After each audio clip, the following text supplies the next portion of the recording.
Hello, everyone, and thanks for joining the Climb the Ladder podcast. Our guest today is Dan Granger, the CEO and founder of Oxford Road, and a pioneer in the podcast and audio industry. Dan, thank you for coming on. It's my pleasure. So, as you know, Climb the Ladder is a podcast about introducing high school students to the world of business. You have an incredible background and entrepreneurial story that's worth sharing with our audience. And also, you're one of the biggest pioneers of the podcast industry. So let's kind of bring it back to high school. I read your founding letter, high school. You wrote in your high school column. You've always been interested in media. What were your original ideas for where you wanted your path to go? What was your job dream, I guess? It's interesting you ask about that. I mean, for me, I was always into media. I had a local show on cable access when I was like 6 or 7 that my mom helped me put together, and did a show in high school. But the school newspaper was a great thing for me, and I used to think about going into journalism. I was part of a program called Presidential Classroom, where if you're the class president, you'd get an invite to this thing, and class presidents around the country would come to DC and get to have all these incredible experiences, go to the White House, sit on the floor of Congress, hear from everybody in all the branches of government. And one night they had a speaker from CNN, and this is probably 1997, okay? And this is right after the Oklahoma City bombing. And she was talking about that, and then they allowed us to go stand in line and ask questions. And my question was this. I said, so when you're in the media, do you ever do anything to help the people that you're reporting about other than exposing what has happened? And I think more recently about the fires, when I saw a reporter who was in the Palisades when everything was burning, and there's a very small fire right around the reporter. And I'm watching, I'm going, why don't you stamp it out? Like, you're standing there, like you could totally stamp. That's not going to hurt you. You could stamp that one out. And they're talking about it, but not doing anything with it. And I asked the reporter that, and this is this is a TV person who's covering national stories. And she got very defensive and started telling me why she's a good person. And I'm like, wow, there's a disconnect You didn't really between ask if you were a people. good person or not. You were. Right, exactly. To me, it was eye-opening, because I saw a real division between, always was a big believer in the kind of Teddy Roosevelt in the arena passage about, you know, not just being on the sidelines looking at others, but actually trying to affect change as a participant and taking the blows that requires, but why that's a better life than being on the sidelines. And I think I struggled for a long time because I loved media, and I see its power and its possibility and the canvas for communication and all the great things that can come of it. But I always felt like, okay, media can entertain, and I think that's good, but hopefully there's a higher value. Now, by the way, I just want to say this on behalf of professional journalists, of whom we do a lot of business with, and I have great relationships with, and have a lot of respect for. I do believe there's value in bringing light to situations that people don't know about, and sharing perspectives in an objective, non-biased way. So not being a participant, I do think that you are an effect when you're exposing it.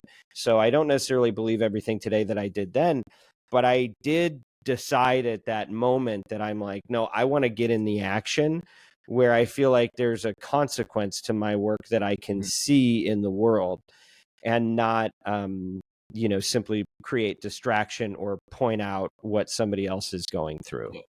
So you kind of wanted to make a change. That was always something that drove you. I think that's right. I think look, I'm a Myers-Briggs ENTJ. I think it's part of my nature that I want to push and see results, right? So Yeah, that's very much part of my DNA. it's pretty cool. I really Thank you. understand that. I mean, there's something to wanting to make a change, and I understand, as you said, journalism is a respectable career. I mean, there's a lot of important work that they do, Right. but not wanting to stand on the sidelines and really wanting to be the change, I can fully understand. And that's a pretty it's a pretty cool idea to have, and something that kind of push you towards what you want to do in life. So I wanted to ask you also, what did you study in school? So obviously journalism was something that you were interested in. So what did you actually decide to go for when you got to college? So I started. I was started on the business track, and I did really poorly. I test well in math, but I had a hard time in the classroom, and I did such a lousy job in statistics. I'm like, I'm going to be miserable doing this. So Mm. I switched to communications, took the gentler path. And so I had a double major when I graduated, which was communication studies and radio, television, film.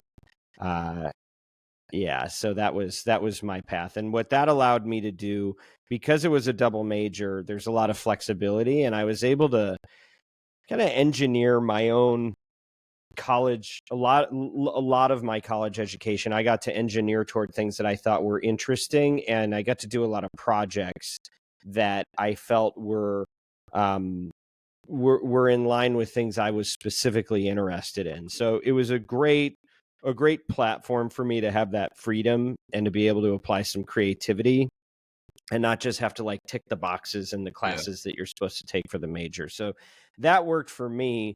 But fortunately, I went into a field where I didn't need real specialized training in Yeah. anything, because otherwise that might not have been so good. What kind of projects were you working on during college? Kind of thing. So a few things. I did some documentaries. I actually had a TV show in college, that was, you would kind of call it a podcast now. It was kind of an underground thing, and we would focus on different topics, and we do man on the street interviews and comedy sketches, and I'd do a monologue, and it was kind of almost like a late night show format, but for my generation at the time. And from doing that, the head of marketing saw what we were producing and said, I think that's really good. I want to hire them to do marketing videos for the college. It was Biola University. And they actually paid my best friend and I to do videos for the school, to market it to high school students effectively and families, and gave us a great budget. It was a ton of money to me at the time, and I got married while I was in college, so needed every penny of it. And the guy that I worked on the project with is now our head of creative here at the agency. So we've been at this a long time. So I did that. I did a documentary um, on people that were going through hospice or end of life experiences, because I Mm. thought somebody that knows when their life is ending roughly has a really interesting perspective that they may want to share with the world. And I thought the notion of like legacy videos was kind of a fascinating thing to me, and helping those people tell their stories, seeing what wisdom we could get from that. So those are some of the types of things I was working on in college. And I did an internship at the Late Late Show at CBS with when it was Craig Kilborn, the original version. And that was super cool. That was a mind blowing experience as well as a college kid. Yeah. I really had a great time with that and learned a lot. So you were always just into media, radio shows, like that. You've always kind of had that as your thing, and you're pretty involved in college. It's pretty awesome. Yeah, media, yes. The interesting thing is, it wasn't until I got out of college. So when I got out of college, my job was, I went to work for a company that made documentaries for the History Channel called Mm. Greystone Television. And I'm a bit of a history dork, so I thought that was really fun stuff. And I found out I wasn't learning a lot of history, but I was spending a lot of time as a PA in LA traffic, which, you may be able to see some of it behind me, but I'd be in bumper to bumper traffic for hours. And, and I thought I was going to learn about history, but what really ended up happening was I didn't know anything about radio, even though it was one of the terms in my major. Yeah. It had nothing to do with it. And there was no such thing as a podcast. We were just doing like videos and didn't really understand the web enough to do anything with that.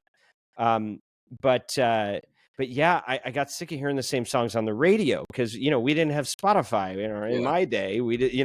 We had to literally like check all the stations to see which one was playing a song that you weren't sick of and actually wanted to hear, which was really hard to do, especially when you're spending hours in traffic and they're always playing the same stuff.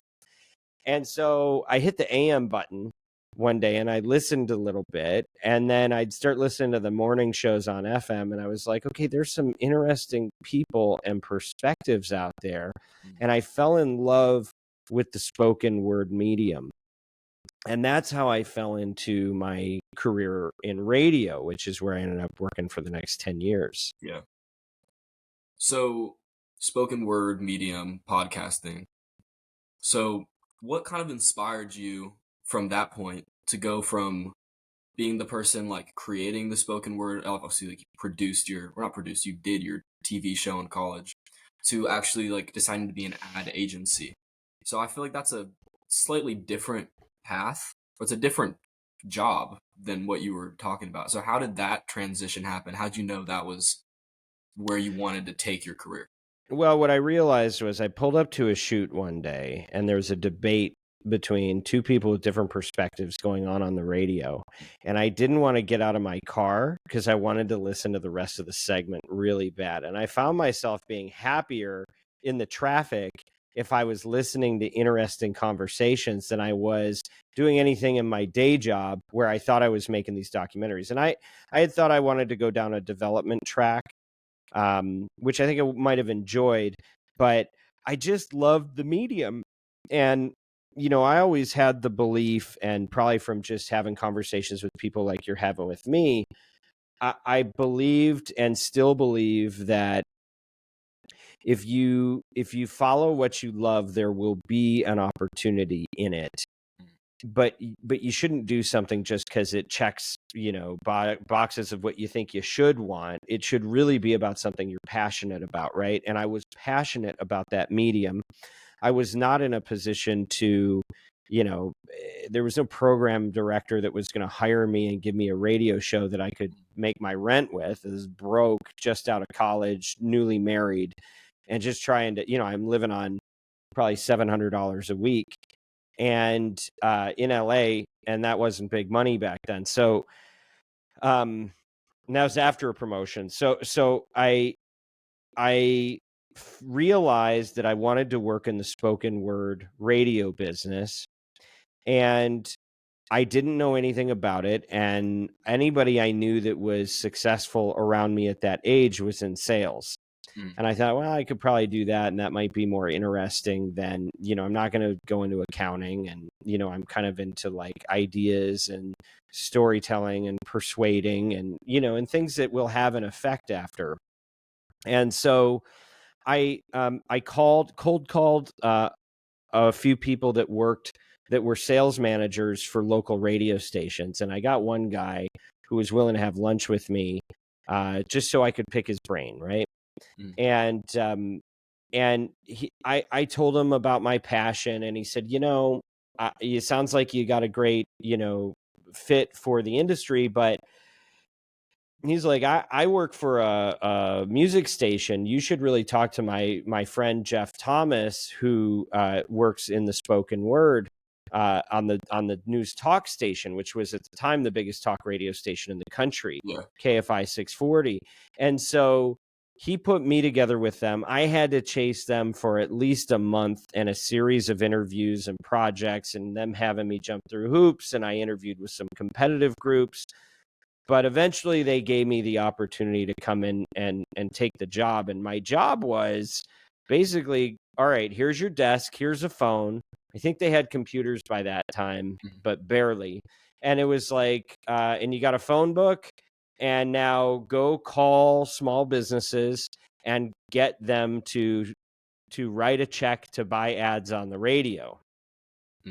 And what I thought was so cool is I'm like, wait a minute. So if I get somebody to buy these spots, I get to write the spots? And they're like, yeah, sure, you can write it if you want to. And I'm like, that's awesome. I thought it would be so cool to be able to not just sell an ad, but to be able to actually get somebody's phone to ring because of the ad that I wrote, and to actually see the effect in real life. And I thought that was super interesting. So they let you design the ad, basically? If you got the person to buy the ad, you would get to kind of say what it was. Obviously, they'd tell you what they're selling, but you kind of got to decide how it was marketed? Yeah, almost.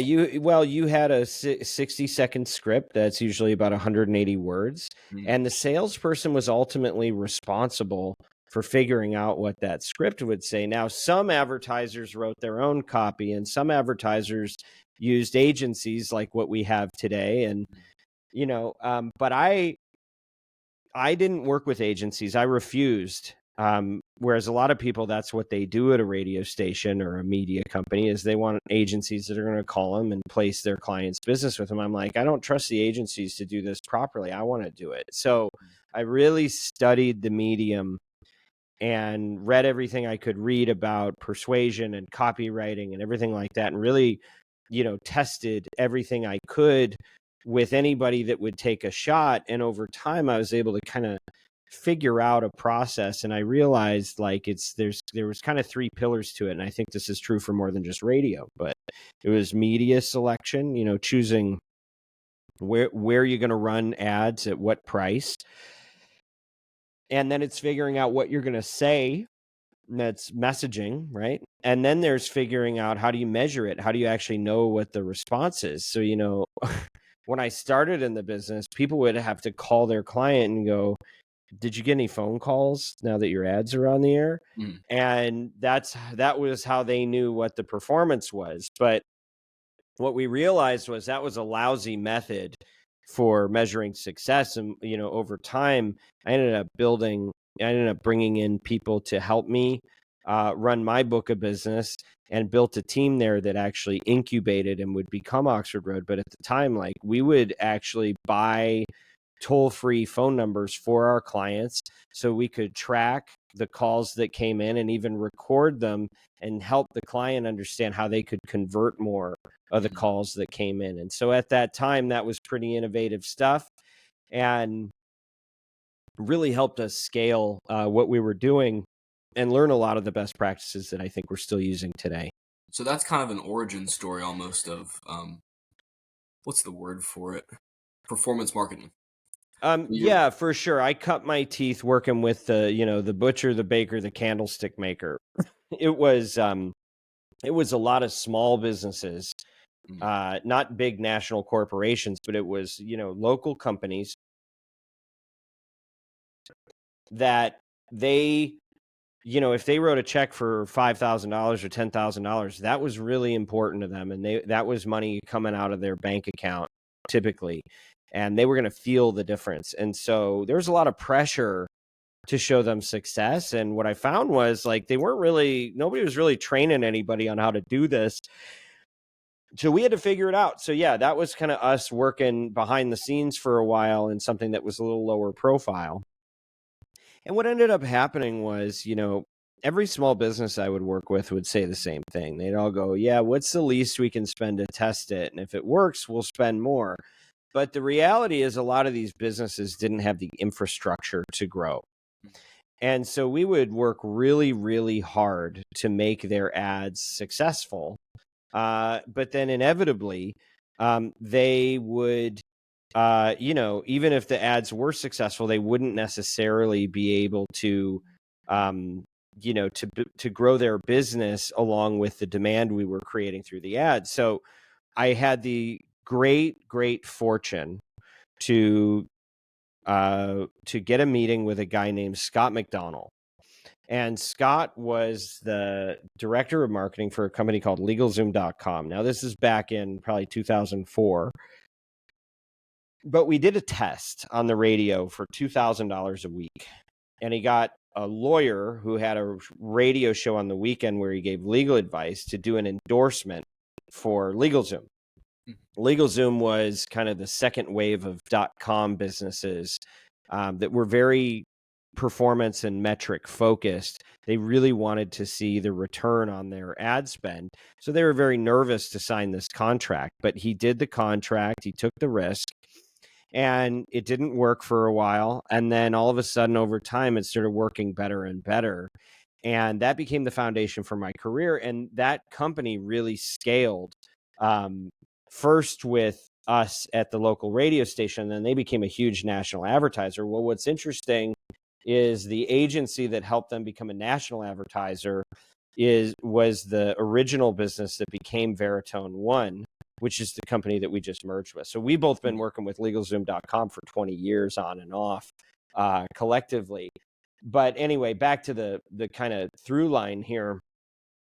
On the business side, what that showed us was that a company that was more disruptive and web-based and national and metric driven had a lot better infrastructure to use this channel as a tool for growth and to really scale it than a lot of the smaller businesses we were used to working with. So me and eventually my team and me, as we built the team, we would go up to the Silicon Valley, which is where everything was happening, at that period of time. And we would, I started by going up wearing a suit and tie and being real professional. And, I was like an alien to them, coming and talking about ads on the radio, and they were a bunch of internet people, and they were like, what are you talking about? But like, I learned the language and was able to show them what worked for others and how to set it up and how to measure it. And I learned their language and was able to share some of mine. And we were able to start building campaigns on our local LA radio station with these, venture capital backed startups, and really did that at a time that allowed us to be at the forefront of the direct to consumer revolution. This is kind of as like everything's coming up where the internet's booming and people are kind of going from like only because the radio is growing, but also the internet's just becoming that big of a thing. All these .com companies are popping up, as you said. So they're kind of looking to you as that kind of future way to kind of push their company out there, especially at a time that so many things are changing. You're kind of coming in and you're disrupting stuff, is what you're saying. Yeah, I mean, if we were ahead of it for sure, and they were having a moment. I mean, they weren't like talking about me at their at their get-togethers, but we were able to make enough of an impression on enough companies and really become a part of their growth strategy that it started to scale, and we started having a more of that type of business than the other kind, which were typically like direct response companies or local businesses. And so that was a key part of our success. Now, what was interesting is around the same time that this is happening, one of the big ones was Dollar Shave Club, and there were a lot of brands like that. And that's when it was a big deal that you could mail razor blades to somebody's house and not have to go to a retail store. Like, that was innovative at the time. Nobody was using Amazon for that stuff. And just at the time that this was happening, I was young enough in the business. I was, mostly in my 20s when I worked in radio. And I was able to see what was happening from the internet in other channels as well. So like, I saw what happened with blogs and the way that they were disrupting the print business, newspapers.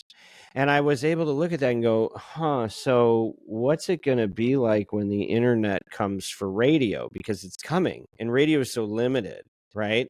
And if I wanted to market a product, whether it's a legal company or, a business to business company, maybe you sell software, right, to businesses. Well, are you going to do that on the top 40 radio station? I mean, even the local news talk station has a lot of those people, but it's not what it's all about. So you couldn't really get very targeted, right? You had to kind of fit people into these broad boxes. And I thought, well, what if there was content that was more narrowly focused on affinity groups? And so I started paying attention to podcasts like right after they started. And what kind of time is this exactly when podcasts kind of started? I'm young. No, it's all good. So some would argue that it happened through a project Robin Williams did with audible.com in like 2000. And some people would say it was 2000 and I believe 3 through a guy named Adam Curry, who is a VJ on MTV. Real forward thinker. He's been on my podcast. Interesting guy, smart guy. And they figured out that you could push audio through an RSS feed and send it to anybody, which was novel at that time. And eventually, when Steve Jobs got involved, and they introduced the iPod and then podcasts on the iPod. That's something that Steve Jobs debuted. And when that happened, you also had Pandora starting to pick up. And that was a big deal because it was like, oh, so a radio station that could customize to my preferences. These were novel ideas. So in 2006, I had won a couple awards at my company, which was not my company, but I worked for, as a salesperson for Clear Channel Radio, and there are thousands of people. It's now called iHeart, but at the time it was Clear Channel, and I won the Innovation Award and the Pinnacle Award, which was a big deal in our market, and so they flew me to New York City for the first time in my life. I'm 26 years old approximately, and I get to go to this big awards banquet that they have to honor team members who like went above and beyond. And so that was pretty good stuff, but I'm like, I want to do something with it. So I stayed up like most of the night before the event, and I wrote a proposal and, printed it all out, and it was called Talk Radio 2.0. And I'm like, guys, there's a revolution happening, and it's going to change everything in our business, and we should get in front of it. And it's podcasting and it's streaming. And they were kind of like, yeah, that's cool. We're working on that stuff. And then they had me talk to somebody else who was like, yeah, we're on that. They weren't doing anything. And so I wasn't ready to leave my job. I had a newborn with special needs and another daughter who was very young. And, I needed to stay focused on what I was doing. Couldn't take that big a risk outside of the company. So I kind of kept my head down and kept building my book of business and watching that industry and watching that kind of start to take shape. Well, you really didn't have enough reach in the podcasting industry to make a business out of it for the first few years. And so it wasn't until like 2011 and 12, there was a comedian named Adam Carolla, who was a TV personality. He was on Comedy Central and had some success. And he went on radio as one of the successors to Howard Stern when Howard Stern left terrestrial radio to go to Sirius XM. He did that for a year or two, and then he said, you know what, I'm going all in on this podcasting thing. And he was the first big name to really do that. And of course, you had Joe Rogan and some comedians like Jay Moore. And I worked with a guy named Leo Laporte who was had a tech show on radio, but he launched a podcast, and then he launched a whole podcast company that was making like 40 hours of content a week. And there was a revolution happening, and it was a real renaissance in the type of content that was being created. And so I started to see that happening, and I started to see that an industry was taking shape, and I didn't want to miss out on it because I was watching and I was waiting. And so what we ended up doing was a few things happened. Adam Carolla, who I had mentioned, was on a radio show that recorded down the hallway from my desk at the station. And he was on the show, the Petros and Money show. He was on there trying to promote his podcast, which was this new thing. The question we always had to answer is, what's a podcast? Well, he's on there doing a recording so he can get listeners for his podcast. And I'm like, I'm going to talk to this guy when he comes out of there. And I waited for him to leave. He comes out into the hallway. I go up. I said, hi, Adam, I'm Dan. And, I put a lot of brands on the radio, and they do a lot of endorsements. And I wonder, could I work with you to bring some of my radio endorsement clients to your podcast? Because I think there's a lot of kind of overlap there. He was like, okay, sure, email this person. And he gives me somebody's name, and I reach out, and we set up a relationship. And what I did was I disclosed it to my employer. I said, hey, look, I have clients that want to do more. I want to put them on these shows. And instead of having like an agency on the side, I got the shows to write referral fee checks. So I'd get a percentage of the cost of the ad unit on the podcast, but I didn't have an agency. I was just a referring agent for the publisher. Well, that little side hustle, after we started it, within like 90 days exploded on us because the ads worked like nothing in the world. And the fact that we had we had started building relationships with other podcasters. I mean, we were literally cold calling managers of comedians and anybody that had a podcast with any traction. We're just getting a hold of them. They didn't have a bunch of networks. So we're like finding them one at a time. But we had these relationships with these Silicon Valley direct-to-consumer brands, and we had the relationships with the podcasters who were in a sense doing the same thing because it was a direct-to-consumer form of media that anybody could create. All the barriers to entry were down. You didn't have to wait for a program director like Castor. You didn't have to get anybody's permission to set up this show. You just decide. Took me probably $25 of membership to Riverside and maybe like $5 of making a website, but I don't even need that. I can just honestly just throw stuff on YouTube nowadays. So yeah, like the barriers came down. It's like so easy. That's why like you see basically every person who has any sort of like fame, even like little like has like a moment of fame on the internet. Boom, podcast. Yep.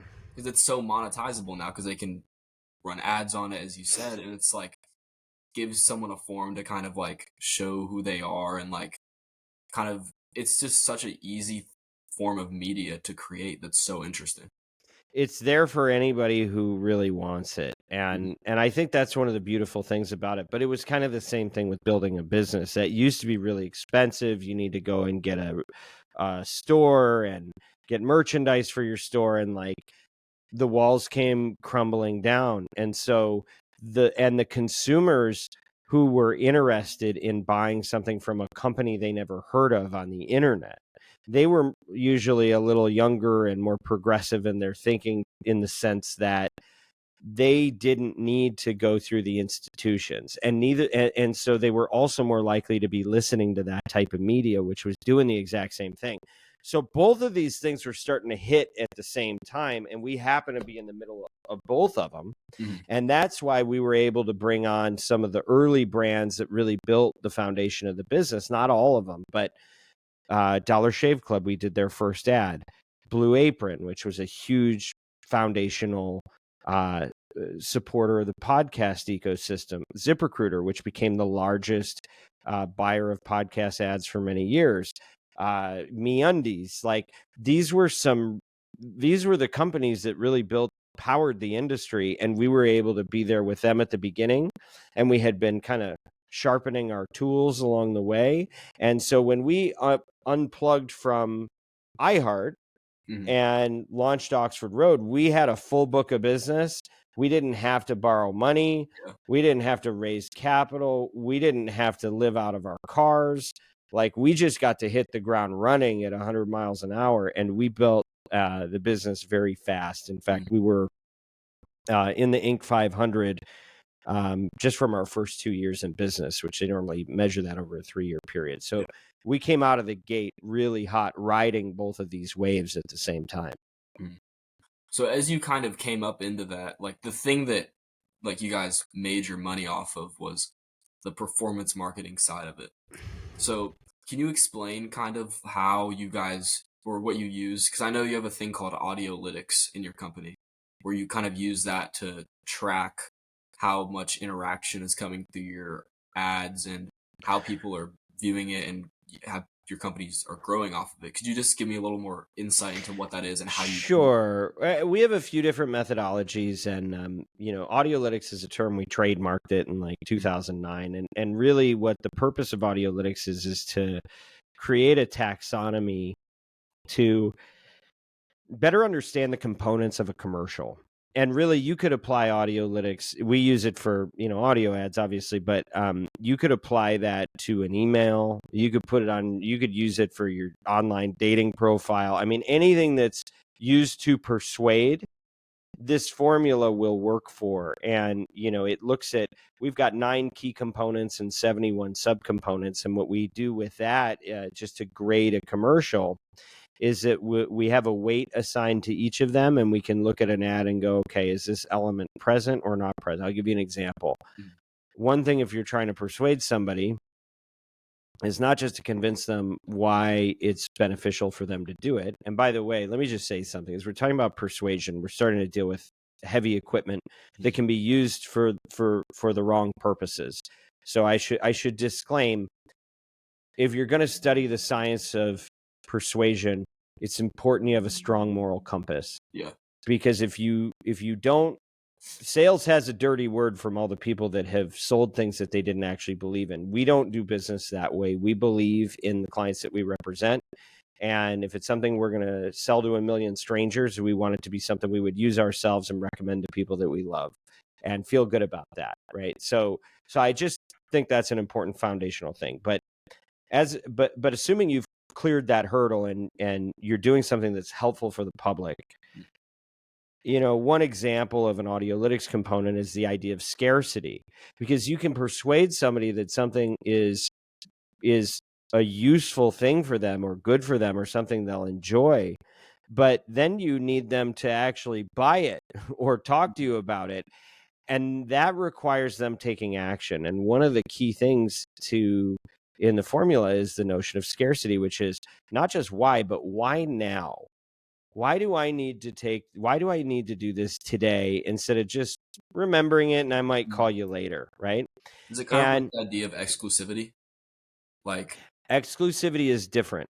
And we use the term onlyness, which is basically a concept in a way to say, how can you be the only one that everybody's the only something? And what's the thing that you're the only one that can do? You are the only creator, founder, and host of the Climb the Ladder podcast. Nobody else can claim that. So that's that's exclusivity, or showing that something is finite is a form of scarcity. And so exclusivity can feed into that. But from a time perspective, the challenge is you don't want people to forget you're racing against the clock, and the mind erases itself on a regular basis, daily, weekly, some of us by the minute. And so you need people to act, but you want them to act sooner than later if you can. The difference between a brand marketer and a performance marketer, or what we call direct response in some cases, they're not the same, but it's all a function of time horizon. The brand marketer says, hey, if I just mention casually in conversation, Climb the Ladder, or I see a poster that says the name of it, I'll start to build awareness in people's minds, and over time they'll consider it, and when the time is right, they'll check it out. It's about being the first product or service that people think of and feel the best about when the need arises. So and just the brand prolonged exposure, basically. You want to see it, think about it, so when it comes time to make the purchase, that's kind of in the back of your mind. That's the way you want to go. And we're on the brand side of the spectrum. On the other side of the spectrum is like direct response, which is, buy this thing right now, right? In the middle, we kind of call it performance, and we do a lot more of what I would call performance, because we're not doing a lot of ads that say, this is one time only, this offer is going to disappear. We try not to gamify the thing artificially too much. But also we want to see that it has a consequence, because what happens on the branding side is I do believe in branding, and I do believe in training a person's mind so that they are the product or service that you feel best about when the need arises. But that can also hide the fact that nobody's actually going to take action. Nobody's ever going to try to measure it, and nobody cares. So you're basically, a lot of times there's a lot of money wasted. And I always thought that's stupid. I want to see an outcome. And so just to kind of get back to your original question, audiolytics is one piece of that. But remember, media measurement messaging. What we're just talking about is how you craft a message. And one of the biggest things in the business that I work in is the use of the personal endorsement. The fact that if I say, let me tell you about where I do my shopping at, and I get the best stuff. Let me tell you about this shirt I just got. Let me tell you what a great experience I had over there yesterday, right? That is, that personal recommendation is usually going to work better against, in this case, I'm using myself, but my audience, than if somebody they've never heard of comes on and plays a clever commercial that tells them about the same store. that introduction is like a referral, and it makes a big difference. So I'll leave that on the messaging side. Yeah. On the media side, that's knowing which podcast are you going to run it, or which radio stream, and against what demographics, and is picking where, not what you say, but where you say it. And then the third piece is what we call attribution, which is the measurement piece. That's how do you actually know that the ad resulted in the sale? Because you can't always track them all the way through. And even if you can use pixels, sometimes it's not an accurate picture. So, and measurements all over the place. There's not a standardized methodology that works everywhere all the time. So these are all things that have some art and some science. And so we try it, but those are the primary levers we use to drive the decisions about how to build a successful campaign. And I think that transcends more than just the channels that we happen to specialize in. Yeah, that's very interesting. I kind of see how, when you said in the where specifically, and back to also how you were saying kind of a referral thing works better. Kind of how I see, like, for example, like the Joe Rogan podcast. I'll see clips of him dropping, like, he'll talk about like neurogum. Have you heard of that? I feel like I have, but How, well, yeah, go he'll kind ahead. of, it's like gum that's supposed to help your brain improve focus. So he'll be talking with some person who's very into like wellness, or like kind of like the thing that kind of they go into, which is a lot of like kind of like how to better yourself, especially when he's talking to a guest that's kind of more focused there. He kind of dropped in, he was like, "Oh, me and my team, we go through this all the time. We use so much of this." So it's kind of like a familiar face, someone who you've been listening to for the duration of the podcast, Yeah. giving you that recommendation rather than coming in like randomly, like, "Hey guys, we're going to break and run an ad on the podcast." Right. Exactly. It's a totally different experience. And the conversion rate increases dramatically. It just works better. Yeah. Well, I have one other question before. There's one question I'm going to ask you at the end, which I ask every single person that comes onto our podcast, which is going to try and, obviously you're the first, but I'm going to try and get that going so I can Let's pilot it. Let's give it a shot. Yeah. Well, I have one question before I ask that. Of Which course. is, so obviously we've talked about how your journey through media and through the spoken word media, how it's kind of grown as your company has grown and your career has. But obviously podcasting has hit like a very big, like, it's just grown so much, especially recently. It has just become so much bigger of a thing. Obviously, I haven't seen it from the ground up, but it has definitely like expanded over the last 5 years for sure, right? Yeah. It's gotten a lot bigger. So how do you expect to like kind of stay ahead of the curve with that growth as it continues to grow? What is your company doing? What are you seeing in the growth of the podcasting industry, and how you're gonna stay ahead of that growth, and what you're gonna do to make sure you guys stay in the lead and adapt to the changes that are going on with that industry? It's a good question. I'll give you some examples, because I think that the business plan is is more comprehensive than I can give you in a single answer. But I'll tell you, one thing that we just did recently is we combined with our largest competitor, and that is Veritone One. And so we have formed the world's largest podcast agency, and we're currently going through the integration process there, which is an awesome opportunity. And, that gives us a little more market share, which is helpful, because I think the media changes so fast, and technology changes so fast, and it gets consolidated. And when I started, it was a bunch of independent voices with like no backing and no infrastructure, and now it's like it's a multi-billion-dollar industry. So there's industry there, and there's big players, and a lot of people are trying to push back on the word podcasting, which I think actually changes the product. Because I do believe that there's something different about a conversation like this that's led with the voice. And you can watch a video, but you can also listen. And Yeah. if it holds its value with your eyes closed, I think we're talking generally, if it's on demand and it's episodic, Mhm. I think that's what a podcast is.